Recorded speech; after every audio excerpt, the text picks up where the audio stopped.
दिवाली पर लक्ष्मी गणेश का पूजन क्यों किया जाता है? क्या आप जानते हैं कि दिवाली में लक्ष्मी जी के साथ विष्णु जी की जगह गणेश जी को क्यों पूजा जाता है? इसके पीछे एक रोचक कहानी है। लक्ष्मी और गणेश जी की पूजा का जिक्र कई पौराणिक कथाओं में हुआ है।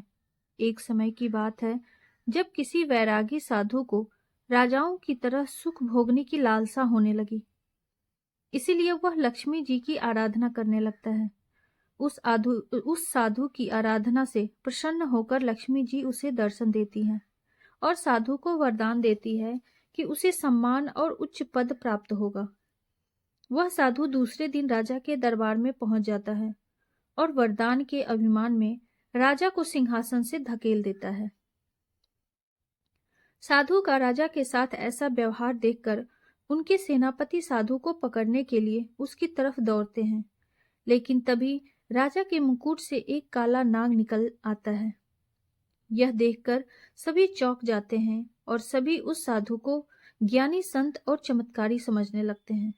वहां दरबार में मौजूद सभी उस साधु की जय जयकार करने लगते हैं। राजा भी साधु से खुश होकर उसे अपना मंत्री बना देता है। साधु के मंत्री बनने पर राजा उसे निवास के लिए एक महल देता है, जहां वह शान से रहने लगता है। कुछ समय बाद एक दिन साधु राजा के हाथ पकड़कर उसे दरबार से खींचते हुए बाहर ले जाता है। यह देखकर उसके दरबारी भी पीछे पीछे भागने लगते हैं।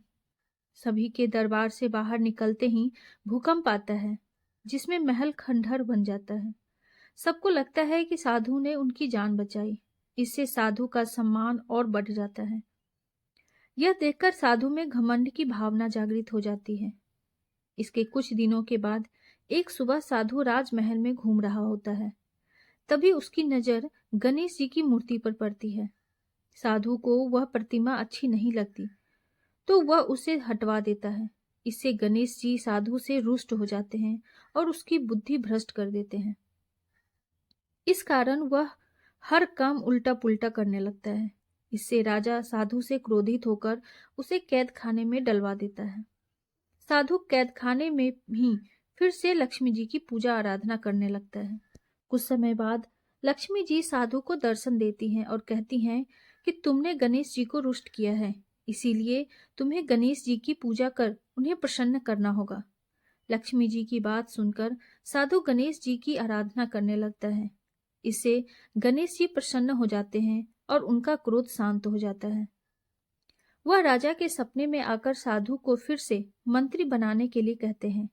राजा दूसरे दिन साधु को कैद से आजाद कर फिर से मंत्री बना देते हैं।